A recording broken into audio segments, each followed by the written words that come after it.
तो हेलो दोस्तों, कैसे हैं आप सभी लोग। आई होप आप सभी लोग बढ़िया होंगे, ज़बरदस्त होंगे और लाजवाब होंगे। तो इससे पहले आप ये सवाल पूछो कि सर सोए हुए क्यों लग रहे हो, इस बात को एक तरफ रख देते हैं और शुरुआत करते हैं अपने आज की। जैसे कि मैंने आपको बताया लास्ट क्लास में कि मैं पैट की स्पेशल क्लासेस शुरू कर चुका हूं, जिसमें जो प्रीवियस वीडियो है उनका लिंक आपको डिस्क्रिप्शन में मिल जाएगा। लास्ट 2 क्लासेस मैंने किसके लिए है, इंडियन ज्योग्राफी के लिए है। दोनों के दोनों लिंक आपको कहाँ मिल जाएंगे, डिस्क्रिप्शन में मिल जाएंगे। आज का जो टॉपिक होगा मॉडर्न हिस्ट्री का होगा, और मॉडर्न हिस्ट्री में भी मैं आपको सबसे इंपॉर्टेंट टॉपिक जो कि क्या होगा, इंडियन नेशनल मूवमेंट यानी कि भारतीय राष्ट्रीय आंदोलन के कुछ इवेंट्स के बारे में बताऊंगा, जो आपके पैट के एग्जाम के लिए क्या होगी, सबसे ज्यादा इंपॉर्टेंट होगी। तो आपको करना क्या है, बड़े ध्यान से वीडियो को क्या करना है, सुनना है।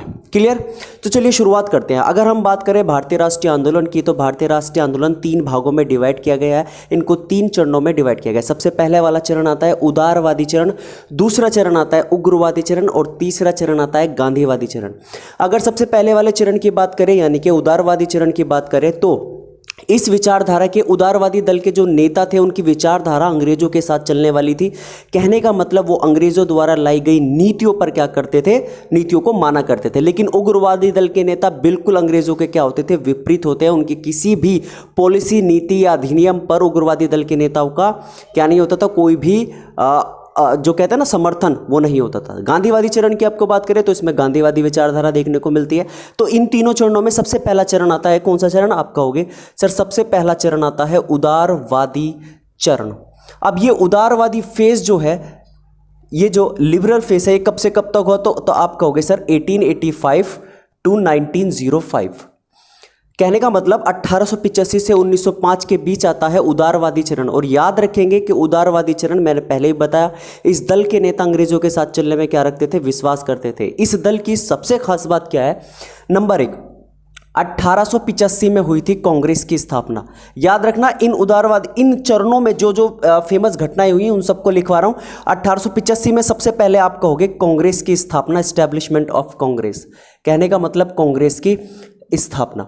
आप सभी लोग जानते हैं कि 28 दिसंबर 1885 को किसकी स्थापना हुई, कांग्रेस की स्थापना हुई। और किसने की, एलन ऑक्टेवियम होम। कहने का मतलब A.O. होम ने क्या की थी, इसकी स्थापना की थी, इस्टेब्लिश की थी। दरअसल सबसे बड़ी बात क्या है कि 1885 से पहले भारतीयों ने पढ़ना लिखना शुरू किया था। अब अंग्रेजों क्या हो गए, अंग्रेज जो उन्होंने इससे खतरा महसूस किया और उन्होंने क्या किया, इन सारे के सारे पढ़े लिखे नेताओं का एक ग्रुप बनाया, ताकि इन पढ़े लिखों का इस्तेमाल भारतीयों के खिलाफ ही क्या किया जा सके, इस्तेमाल किया जा सके उनका। तो जैसे ही एलन ऑक्टेवियम हमको ये सारा काम सौंपा, उसने एक संगठन बनाया और इस संगठन का नाम रखा कांग्रेस रखा। क्लियर है पॉइंट।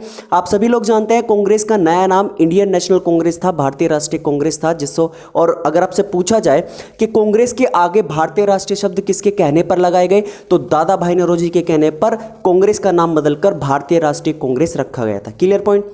आप सभी जानते हैं कांग्रेस की स्थापना कब हुई, कहाँ हुई थी, तो आप कहोगे सर कांग्रेस की स्थापना जो है वो बंबई के ग्वालियर टेंट के समय गोकुलदास तेजपाल संस्कृत कॉलेज में इसकी स्थापना हुई थी। और अगर आपसे पूछा जाए कांग्रेस की अधिवेशन का जो सबसे पहला अधिवेशन हुआ था बंबई में, उसकी अध्यक्षता किसने की थी, तो आप कहोगे व्योमेश चंद्र बनर्जी ने, जिसमें 72 प्रतिनिधि ने क्या किया था, पार्टिसिपेट किया था। क्लियर है पॉइंट या नहीं है। तो ये हो गया 1885 में कांग्रेस की स्थापना, जो कि उदारवादी चरण की सबसे पहली घटना है। दूसरी घटना आ जाएगा आपका 1886। 1886 में क्या हुआ था, तो आप कहोगे कांग्रेस का कलकत्ता अधिवेशन हुआ था, कांग्रेस का कलकत्ता अधिवेशन। और कांग्रेस के कलकत्ता अधिवेशन की अध्यक्षता की थी दादा भाई नौरोजी ने। और यही वो अधिवेशन है जिस अधिवेशन में कांग्रेस का नाम बदलकर भारतीय राष्ट्रीय कांग्रेस रखा गया। दरअसल क्या हुआ था, इस दिन अंग्रेजों द्वारा एक उद्यान भोज का आयोजन किया गया था। कहने का मतलब सारे के सारे पढ़े लिखे नेताओं को एक भोज पर बुलाया गया था, और उस भोज के अंदर, और उस भोज पे यानी कि उस मीटिंग के जो प्रेसिडेंट थे या अध्यक्षता जो किसी चेयरमैन जो थे, आप कहोगे कौन थे, दादा भाई नौरोजी। क्लियर है पॉइंट यार। उदारवादी दल के अगर नेता की मैं बात करूं तो फेमस से नेता को निकाल लेते हैं, जैसे दादा भाई नौरोजी हो गए, दादा भाई नौरोजी हो गए, बदरुद्दीन तैयब जी हो गए, इसके अलावा गोपाल कृष्ण गोखले होंगे, सुरेंद्र नाथ बनर्जी हो गए, फिरोज शाह मेहता हो गए, रास बिहारी घोष हो गए। ये सारे के सारे किस दल के नेता है, उदारवादी दल के नेता है। ये दोनों की दोनों घटनाएं सबसे फेमस है किस दल के लिए, उदारवादी चरण के लिए। तो इन दोनों की दोनों घटनाओं को अच्छे से नोट कर लेना और याद रखना जो जो चीजें मैंने आपको बताई है। इसके बाद अगला चरण आता है, दूसरा चरण, उग्रवादी चरण। कौन सा चरण आता है? उग्रवादी चरण, जो 1905 के बाद लगभग 1919 तक क्या हुआ था? चला था। उग्रवादी चरण के जो नेता थे उनमें बाल पाल लाल, आपने सुना होगा, बाल गंगाधर तिलक, लाला लाजपत राय, इसके अलावा लाला लाजपत राय हो गए, इसके अलावा विपिन चंद्र पाल, आपने इनका नाम सुना होगा। ये सारे के सारे उग्रवादी दल के नेता थे जो कि अंग्रेजों के साथ चलने में बिल्कुल भी विश्वास नहीं रखते थे। इसके बाद उग्रवादी चरण की सबसे पहली घटना होती है जब 1905 में ही होता है बंगाल विभाजन। मोस्ट इंपॉर्टेंट, आपसे पूछा जाएगा बंगाल विभाजन कब हुआ था, तो आप कहोगे सर 1905 में हुआ था। अगर एक्चुअल डेट की मैं बात करूं तो आप बताओगे सर कि जो बंगाल विभाजन है ये कब हुआ था? 16 अप्रैल 1905 को हुआ था। और इसके विरोध में, इस बंगाल विभाजन के विरोध में ही 1905 यानी कि लगभग 7 अगस्त 1905 को इसके विरोध में एक स्वदेशी व बहिष्कार आंदोलन चलाया गया था। स्वदेशी व बहिष्कार आंदोलन चलाया गया था किसके विरोध में? आप कहोगे सर बंगाल विभाजन के विरोध में स्वदेशी एवं बहिष्कार आंदोलन चलाया गया था, जिसके तहत भारतीयों ने ब्रिटिश या ब्रिटेन द्वारा भारत के अंदर जो वस्तुएं चलाई गई थी, जैसे बर्तन हो गया, चूड़ी हो गए, कपड़े हो गए, इन सब का क्या कर दिया था? बहिष्कार कर दिया था, जिसमें सबसे ज़्यादा भूमिका बाल गंगाधर तिलक और उनकी बेटी केतकर ने चलाया था। क्लियर है पॉइंट या नहीं? 1905 में स्वदेशी एवं बहिष्कार आंदोलन के बाद एक और अधिवेशन हुआ 1905 में ही, इसे कहा जाता है बनारस अधिवेशन। क्या कहा जाता है? आप कहोगे इसे कहा जाता है बनारस अधिवेशन। बनारस अधिवेशन वो अधिवेशन है जिसकी अध्यक्षता गोपाल कृष्ण गोखले ने की थी और इसके अंतर्गत इन्होंने स्वदेशी एवं बहिष्कार आंदोलन का क्या किया था? समर्थन किया था। इसके बाद फोर्थ घटना 1906 में आती है जब कलकत्ता अधिवेशन फिर से आयोजित हुआ। कांग्रेस का कलकत्ता अधिवेशन फिर से हुआ था और इस कलकत्ता अधिवेशन की अध्यक्षता फिर से दादा भाई नौरोजी ने की थी और दादा भाई नौरोजी ने कहा था कि 1905 में जो बंगाल विभाजन हुआ है, इस बंगाल विभाजन गलत है, बिल्कुल खराब है। इसके विरोध में उन्होंने स्वराज की मांग का नारा दिया था। अगर आपसे पूछा जाए कि कांग्रेस के किस अधिवेशन में स्वराज की मांग का नारा दिया गया था, स्वराज की मांग की गई थी, तो आप कहोगे कांग्रेस का कलकत्ता अधिवेशन जो कब हुआ था? 1906 में हुआ था। और ये मांग किसने की थी? आप कहोगे दादा भाई नौरोजी ने की थी। क्लियर है पॉइंट या नहीं है? बंगाल विभाजन मैं फिर से बता देता हूं, 2 भागों में हुआ था। एक हुआ था बंगाल विभाजन के, बंगाल के 2 भाग हो गए थे। एक बना था पश्चिमी बंगाल, एक बना था पूर्वी बंगाल। पश्चिमी बंगाल में हिंदुओं की संख्या ज़्यादा थी और पूर्वी बंगाल में मुस्लिमों की संख्या क्या थी? सबसे ज़्यादा थी। क्लियर है पॉइंट या नहीं है? इसके बाद 1906 में कलकत्ता अधिवेशन के बाद फिफ्थ पॉइंट, 1906 में ही एक अरुणडेल समिति आई, अरुणडेल समिति। और अरुणडेल समिति का लाने का उद्देश्य केवल एक ही था कि बंगाल विभाजन को क्या करना? बंगाल विभाजन की जांच करना कि बंगाल विभाजन सही था या नहीं था। उसके बाद 1906 में ही एक और आप कहोगे, 1905 में हो गया कलकत्ता अधिवेशन, फिर अरुणडेल समिति। अरुणडेल समिति के बाद 1906 में ही एक घटना और हुई, आप इसको कहोगे, या 1906 में आप कहोगे मुस्लिम लीग की स्थापना।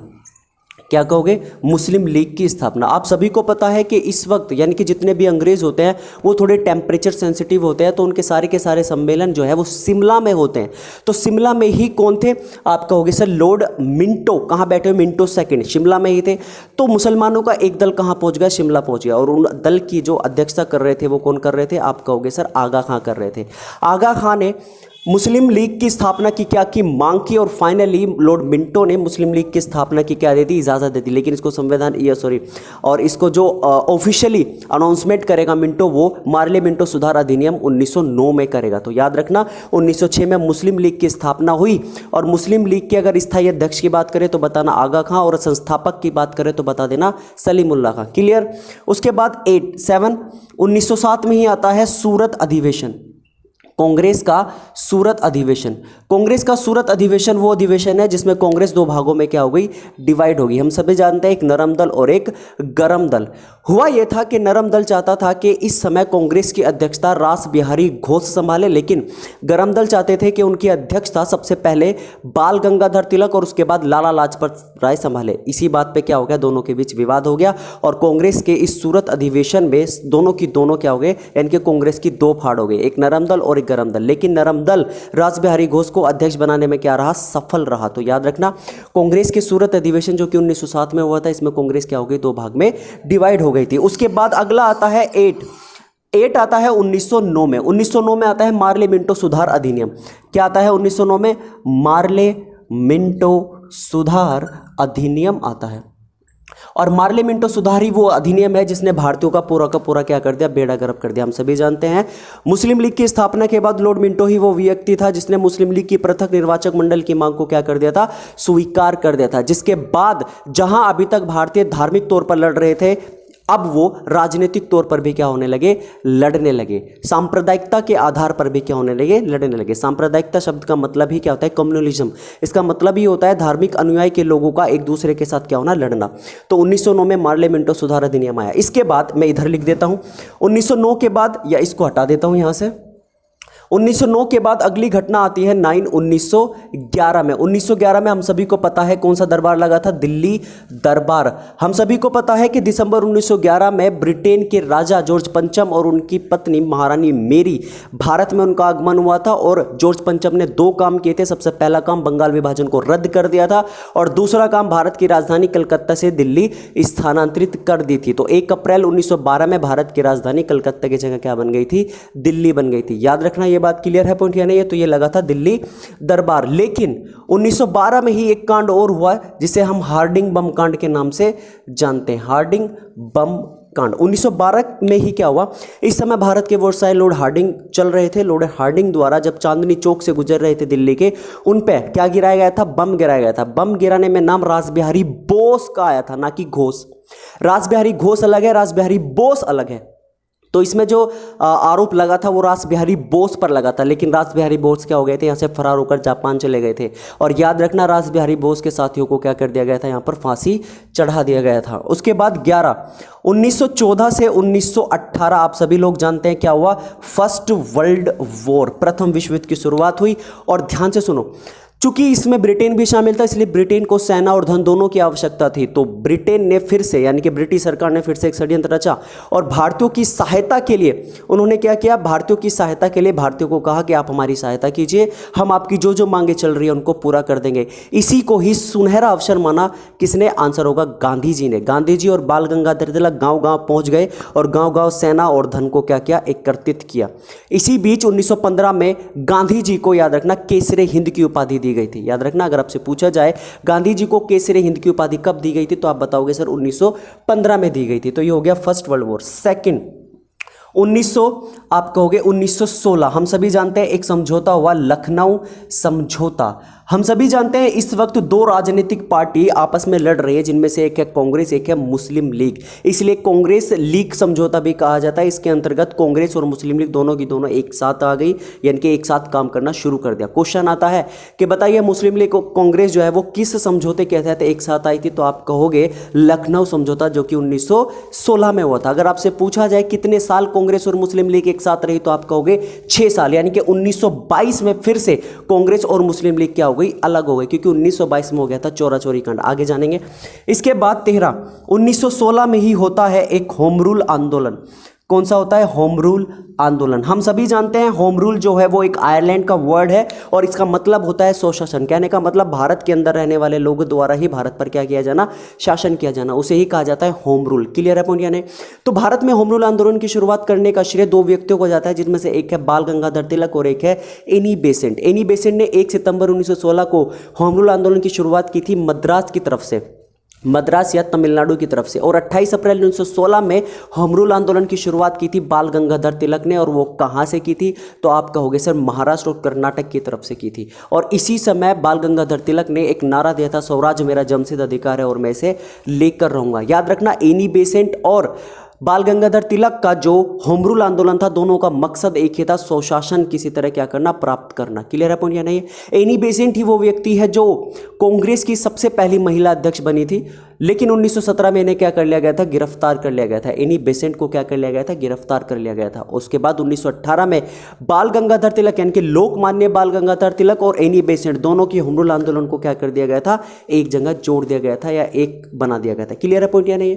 इसके बाद 14 आता है 1917। 1917 में एक घोषणा हुई जिसे कहा गया अगस्त घोषणा के नाम से जाना गया। इस समय ब्रिटिश सरकार की घोषणा हुई और इस घोषणा के तहत कहा गया कि भारतीय प्रशासन में भारतीयों को भी प्रतिनिधित्व दिया जाएगा। देखो, भारतीयों को भारतीय प्रशासन में प्रतिनिधित्व तो दिया जा रहा था, लेकिन वो प्रतिनिधित्व तो ज़्यादा नहीं था। लेकिन इसके तहत चूंकि फर्स्ट वर्ल्ड वॉर में भारतीयों की सहायता चाहिए, तो इसलिए भारतीयों की सहायता के लिए भारतीयों को बहलाने फुसलाने के लिए घोषणा की गई, जिसे अगस्त घोषणा के नाम से जाना गया, जिसमें क्या किया गया, भारतीयों को भारत के प्रशासन में क्या देने के लिए, ज़्यादा से ज़्यादा हिस्सेदारी देने की क्या की गई, घोषणा की गई। और उसके बाद फाइनली एक और एक्ट आता है 1919 में, जिसे हम कहते हैं मोंटेग्यू चेम्सफोर्ड सुधार अधिनियम, जिसे हम कहते हैं मोंटेग्यू चेम्सफोर्ड सुधार अधिनियम, सुधार एक्ट।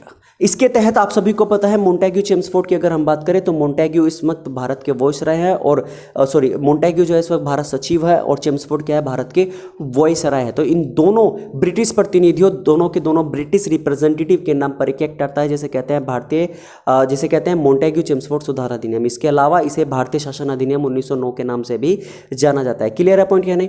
यही वो अधिनियम है जिसके तहत क्या हुआ, आप कहोगे यही वो अधिनियम है जिसके तहत प्रांतों में जो प्रोविंसेस थी उसमें द्वैध शासन लगाया गया, इनके टू टैक्स सिस्टम लागू किया गया। और यह अनाउंस किया गया कि चूंकि सबसे पहला द्वैध शासन बंगाल में लगा था।